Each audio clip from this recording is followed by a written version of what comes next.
Tren de la Vida Express. Viajamos a la más alta velocidad de un lugar a otro, recogiendo a muchos amigos y amigas que nos cuentan la vida en clave diferente. Acompáñanos por las rutas del corazón. Esto es el Tren de la Vida Express, contando la vida en clave diferente.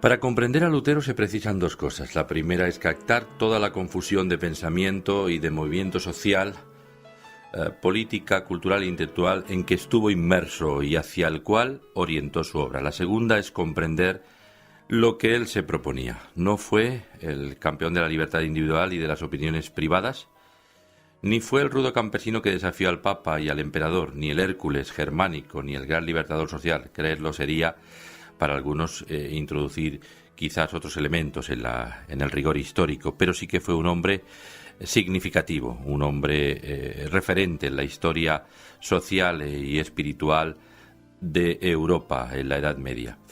Bueno, pues a partir de él muchas cosas cambiaron y la verdad que si queremos que la galería de los hombres insignes, reclamadores o declamadores de la verdad, tenemos que escuchar a Martín Lutero. Hace casi 500 años, este monje agustino descubrió que la hipocresía de la Iglesia de Roma y el engaño de las indulgencias martirizaban la conciencia de millones de personas que desconocían el amor de Dios y la Biblia como palabra de Dios.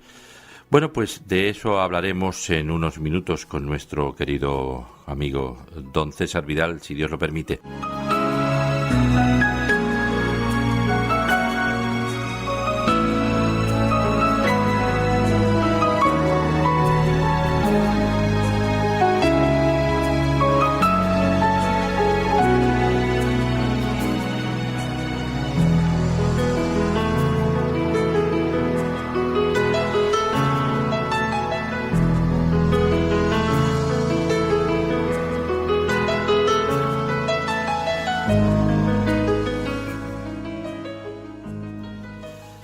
Pues hablando de Lutero, queremos sin duda recomendar poder disfrutar de la proyección cinematográfica de esta gran película, más que una biografía dramatizada de un personaje famoso, Lutero.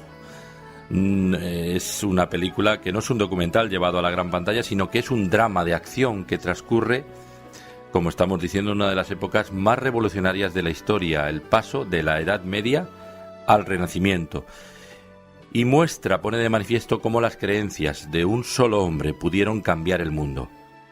Sin duda alguna es un testamento del poder de la fe, depositada en la sola palabra de Dios, en medio del malestar religioso y político y de las sacudidas cívicas que campeaban en la época en la Alemania, como cuna también del Imperio Europeo, España y Alemania.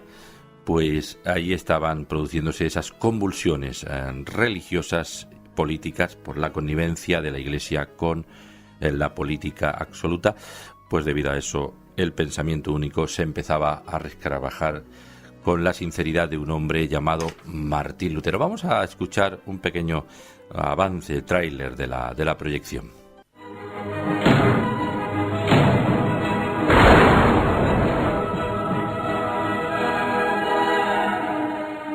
Martín Lutero, ¿sois el autor de estos escritos? Lo soy. ¿Cuestionáis la autoridad del concilio eclesiástico? Mi conciencia está cautiva de la palabra de Dios. ¡Me interesa la verdad! La cristiandad se une. Y cuando más necesitamos la unidad, vos creáis confusión. ¡Oh, Dios! ¿Quién es ese Martín Lutero? Ese pequeño monje alemán borracho está embriagado de sí mismo. ¡Despertadle! Estás amenazado de excomunión. Soy un fiel hijo de la Iglesia. Si no te retractas, serás entregado a la Inquisición. Le quemarán, seguro. Si Lutero levantara un solo dedo, todos los campesinos de Alemania se alzarían para apoyarle. ¿Os retractáis de lo que habéis escrito? No puedo. Y no quiero retractarme. ¡No! Lutero va a casarse con una monja prófuga. No se atreverá. Por orden de su santidad, las obras de Martín Lutero serán borradas de la memoria de los hombres. Ha empezado la Guerra Santa. ¡Deja que sea otro a quien queme tu manzana! ¡Cobarde! ¡Y vosotros os llamáis cristianos! Maldito sea ese hereje. Esto nos separará de Roma para siempre.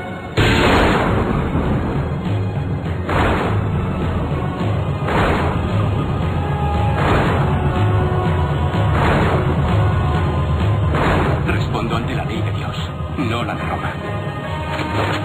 Estás haciendo pedazos el mundo. ¿De verdad creías que esto no tendría un precio?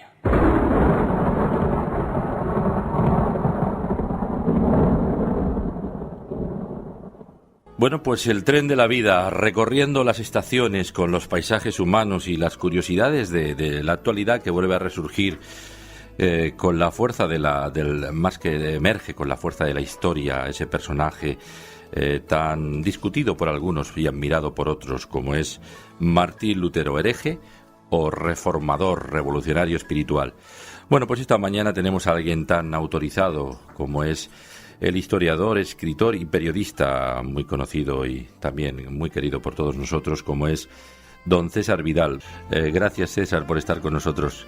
No, es un placer. Muchísimas gracias. César, y yo quería preguntarte, ¿en qué contexto aparece la figura de Martín Lutero en la historia? Bueno, tengo que decir antes que nada que la película, si es la que yo pienso, que es una producción americana, que creo que fue el último papel que llegó a hacer en su día Peter Ustinov, que hace el papel de Federico de Sajonia, es una película extraordinariamente interesante. Es decir, merece la pena verla, cubre solo un periodo de la vida de Lutero, que yo diría que es casi el Lutero juvenil, hasta juvenil inicio de la madurez, hasta su matrimonio con Catalina de Bora, y verdaderamente es una película que merece la pena ver. Sí, es esa película precisamente. Es esta. Es esta, sí, es magnífica, a mí me gustó mucho.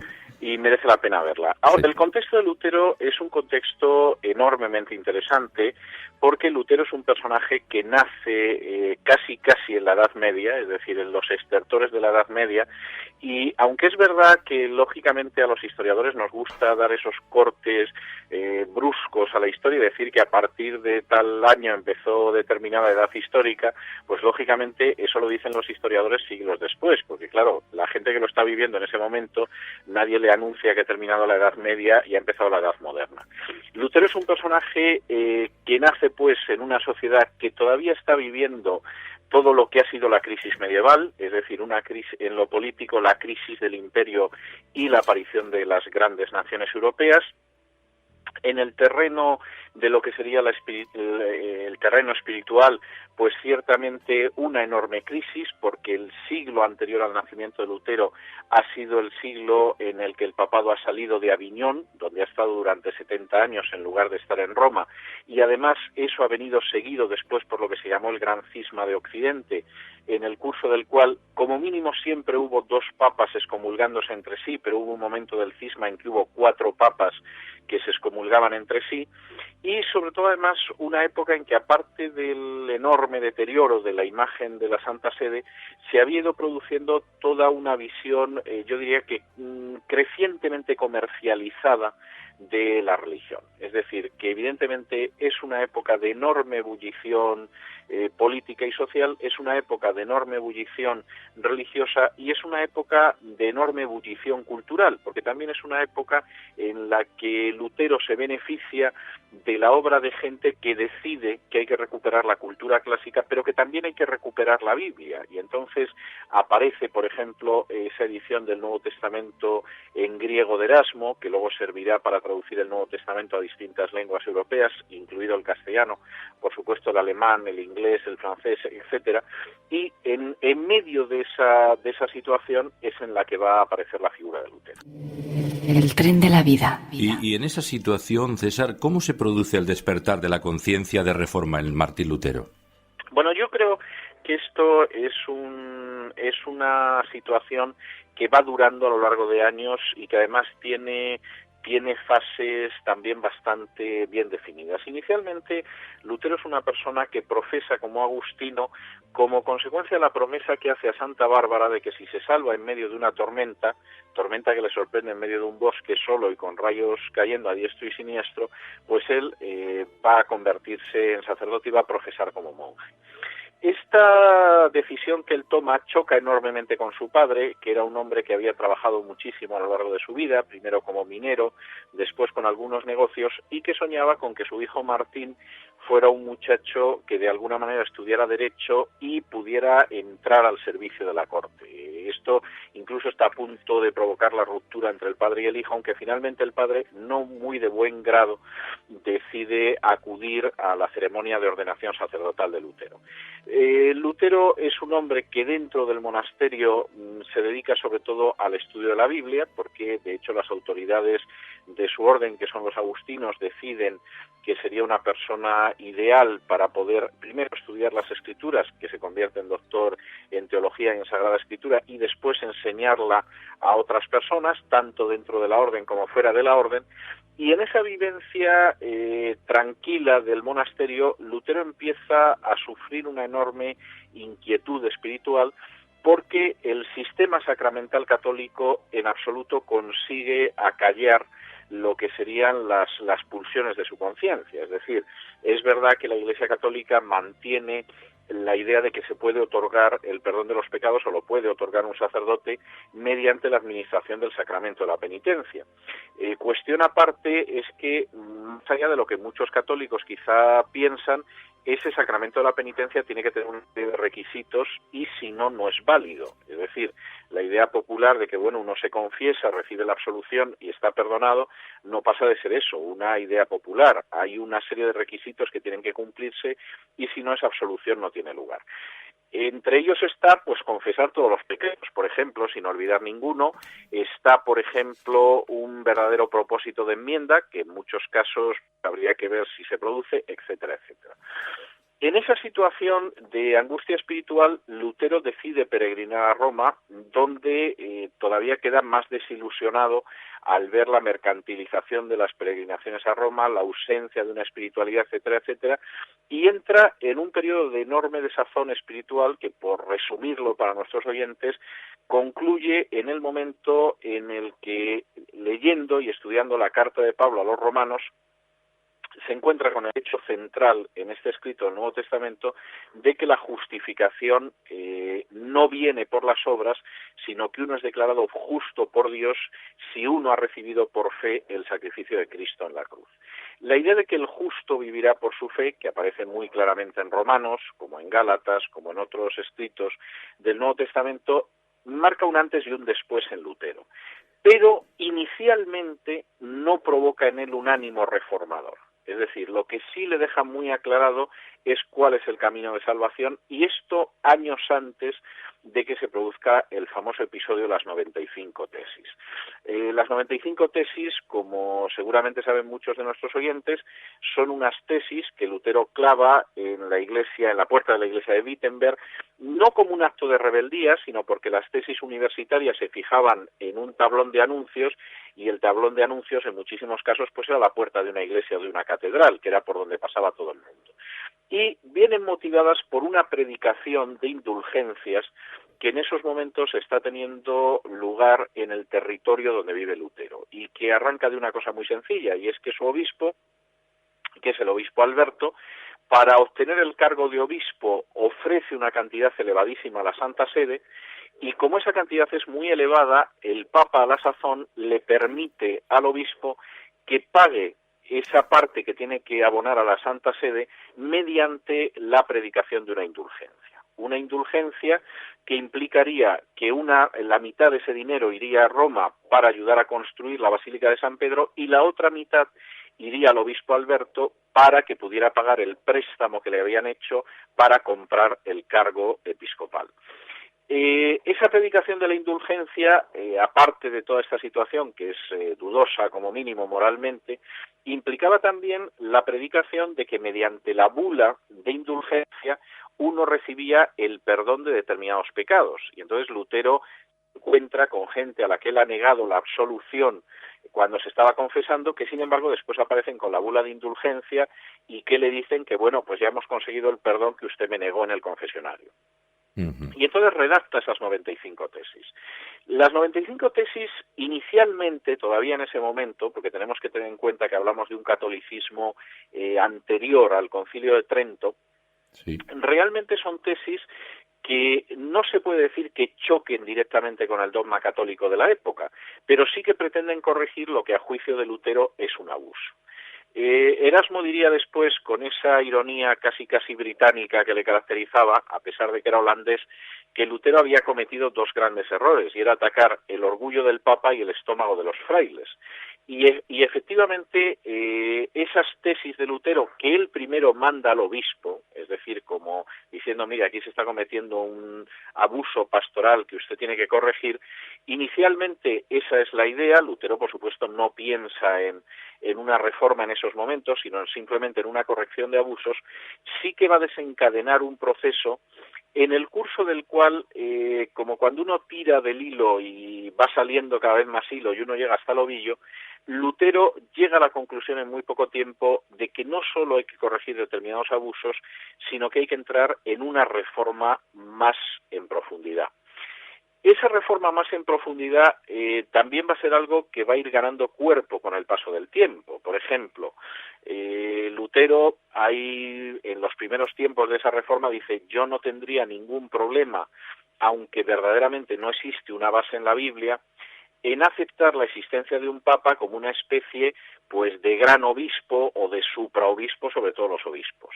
Es decir, ese es un elemento que no tendría mucho problema en aceptar, bueno, como una concesión, ¿no? Pero yo no puedo hacer concesiones en el sentido de que la salvación es a través de la fe en el sacrificio de Cristo, o en el sentido de que la cena del Señor los laicos no puedan recibir también la copa además del pan, o en otras cuestiones, ¿no? Y eso hace que en un momento determinado la tesis de Lutero cada vez apunte más, no ya a la corrección de abusos, sino a lo que sería una reforma en profundidad de ese cuerpo eclesial, pues que deriva sobre todo de un milenio medieval en el que el cristianismo, desde muchos puntos de vista, se ha ido alejando de la formulación que aparece en el Nuevo Testamento.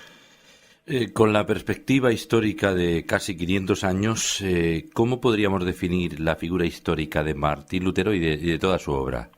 Bueno, yo creo que Lutero es un personaje de enorme importancia, es decir, yo creo que es uno de los personajes absolutamente esenciales de la historia de Occidente, por supuesto, sin ningún género de dudas, hasta tal punto que yo me atrevería a decir pues que posiblemente es una de las figuras más importantes de la historia de Occidente. Pues bueno, si estamos hablando de posiblemente 10 o 12 personajes, pues efectivamente uno de ellos sería Martín Lutero.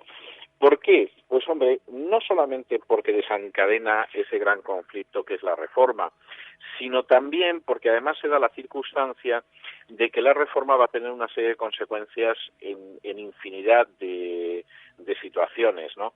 Es decir, por ejemplo, la Reforma va a tener una enorme importancia a la hora de que se produzca la revolución científica, por ejemplo.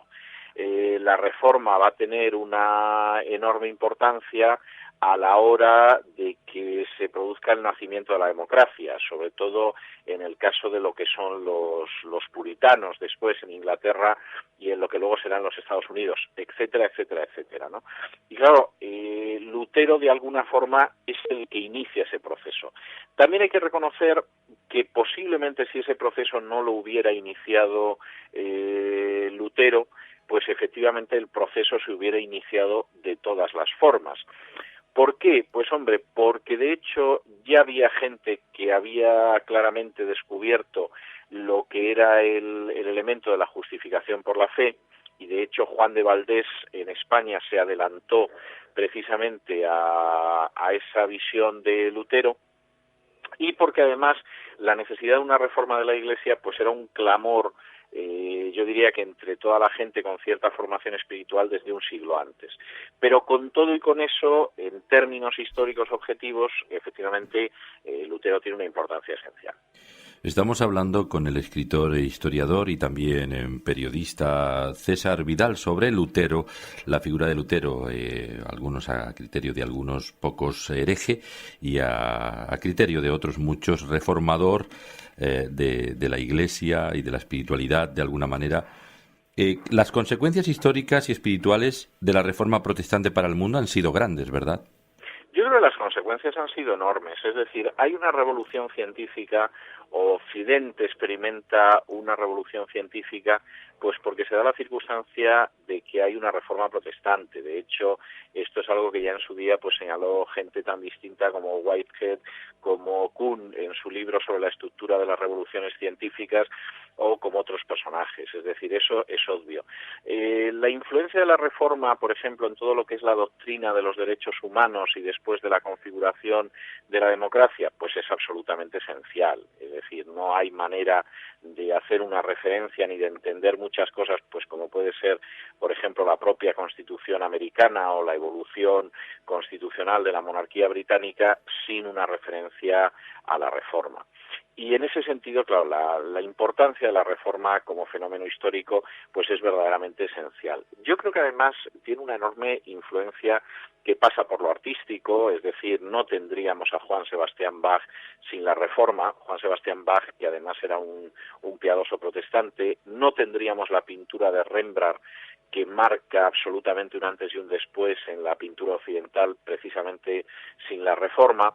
No tendríamos el Paraíso perdido de Milton sin la Reforma, ni el Progreso del peregrino de Bunyan, y desde luego lo que no hubiéramos experimentado tampoco, y eso tiene una influencia enorme en Occidente, es ese regreso a la Biblia como centro de la vida de las personas, ¿no? Que a mí me parece absolutamente esencial y que yo creo que realmente es el gran aporte de la Reforma. César, quizás la conclusión de este tema sería: ¿necesitamos, a criterio tuyo, una nueva reforma de la Iglesia cristiana en el siglo XXI? Yo sinceramente creo que sí, es decir, creo que eso por otro lado forma parte de la propia definición reformada, que acuña un lema que es el de Ecclesia Reformata Semper Reformanda, es decir, la Iglesia reformada siempre tiene que seguir reformándose, pero yo personalmente creo que sí, creo que efectivamente es muy importante el papel de la Reforma y todo lo que arranca de la Reforma, y creo que eso exige además el hecho de volver a muchos de esos aspectos. Pues, señoras y señores, yo creo que con estos apuntes nos quedamos con ganas de más, pero vamos a dar una bibliografía y también algunas indicaciones sobre la figura de Martín Lutero en el comentario de César Vidal Manzanares esta mañana. Bueno, pues muchísimas gracias, César, que Dios te bendiga. Muchas gracias. Hasta siempre.